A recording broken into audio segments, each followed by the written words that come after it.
ba reshen da ya fada a kwankwasiya. Ita kwankwasiya ikon Allah ne, kafi kowa sani. Idan ƙasa da wata 6 na faɗa, tun 2023 daman ba wai a cikin NNPP yake ba, yana cikin jam'iyyar APC, domin ni shaida ne.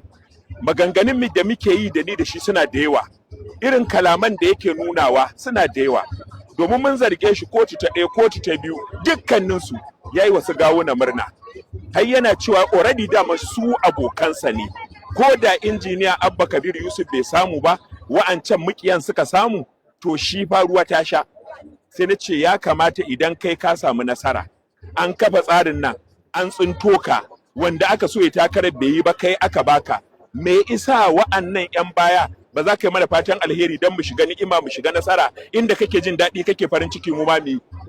Na gaya wa duk wani maga'isa a jihar Kano, na ce baya kwankwasiya, ba ɗan kwankwasiya ba ne, ɗaukan takalmin ɗan majalisar APC yake.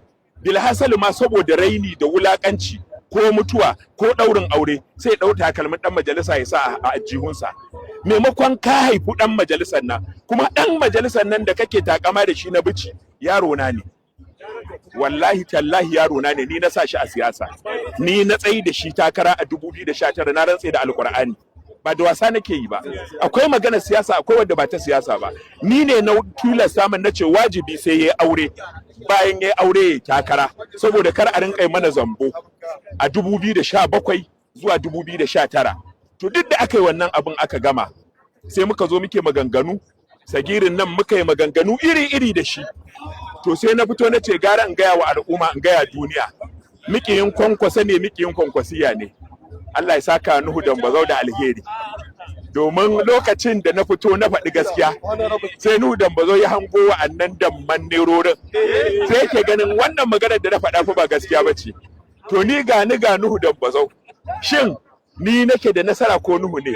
Yanzu idan ya gani maimakon mu gaisa ma har durƙusa min yake, ya ce na zama wani bijimin shege.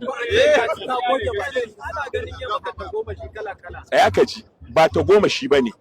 Akwai ɗan majalisa mai wakiltar Warawa, Labaran Abdul Madari. Kalmar da ya gaya min ko maganar da muka yi da ni da shi a jiya, na tabbatar da cewa shi ɗan kishin ƙasa ne. Ya ce ba wani abu ne ke ɓata masa rai ba, ka rasa tiket a jam'iyyar APC, ka da NNPP shugaban ya nemo ya duk tsayawar da zai ya baka, ya tsaya maka ka ci zaɓe. Babban cin amana kuma ka ce ka rabu da shi ka koma inda ba za ka sake samun takarar ba. Wala kawu, wala kofa, wala shiririm, wala sagiru, wala almadaki, wala duk wanda yake ganin zai wai wannan tsari iskanci da rashin mutunci.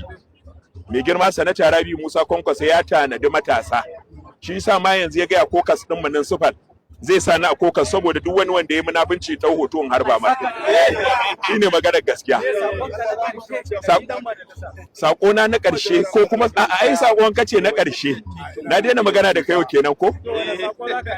Ai saƙon da zan miƙa masa, in ya samu ƙuri'a 48,000 da wani abu, Sha'aban da yake kallo ya ce gwamna zai ya samu ƙuri'a 9,000 a local gamman 44, shi fa a local gamman da ya samu 48. To yanzu ba ya samu ƙuri'ar local gamman din 48 ba, ƙuri'a ɗaya ma ba zai samu ba.